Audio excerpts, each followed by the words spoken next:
ఒక్క నిమిషం దేన్ని హార్ట్కి తీసుకొని మాట్లాడతలేనా, కానీ తెలంగాణ ఉద్యమ సమయంలో ఒక చిన్న విషయం చెప్తా. జగదీశ్వర్ రెడ్డి అన్న అందరు మీరు తెలంగాణ అంశం ప్రస్తావించారు కాబట్టి, తెలంగాణ రాష్ట్రం కోసము ఆ రోజు అన్ని పార్టీలకు అతీతంగా పార్లమెంట్లో అధికారంలో కాంగ్రెస్ పార్టీ కూడా సొంత ప్రభుత్వం పైన పోరాటం చేసింది. నేను చెప్పింది కూడా మన రాష్ట్రానికి నిధులు తీసుకురావడంలో. సరే గతంలో ఏం చేసిరు, గతం నేను రాష్ట్ర ప్రభుత్వం గురించి కూడా మాట్లాడినా, కానీ రాష్ట్రానికి నిధులు తీసుకురావడం కానీ లేదా 42% రిజర్వేషన్ అంశం కానీ మన రాష్ట్ర విషయం వచ్చినప్పుడు పార్టీలకు అతీతంగా అందరం కూడా ఎక్కడికి వెళ్ళి రావాల్సిన నిధులు అక్కడికి వెళ్ళి తీసుకురావాలని చెప్పి చెప్పడం జరిగింది.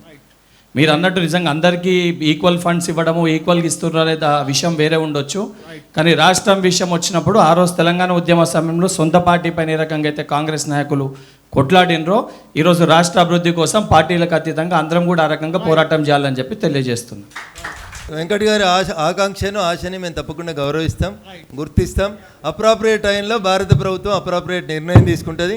ఎవరికి ఏమి ఇవ్వాలి, ఎట్లా ఇవ్వాలనేది భారత ప్రభుత్వం పెద్దగా నరేంద్ర మోడీ గారు ఖచ్చితంగా అందరినీ రాష్ట్రాలని సమదృష్టితోటే చూస్తారు. అందుకనే మీకు 666 వచ్చింది, అందుకనే రేపు మెట్రో ఎక్స్పాన్షన్ వస్తుంది. అందుకనే తెలంగాణ వచ్చినప్పుడు 2% ఉన్న జాతీయ రహదారులతోటి అన్ని రాష్ట్రాల కంటే తక్కువ ఉన్నటువంటి తెలంగాణ ఇలా 4.6% తోటి జాతీయ రహదారులలో దేశంలో నెంబర్ 1 ఉంది మన రాష్ట్రం తెలంగాణ. గర్వంగా ఫీల్ అవుదాం అందరం.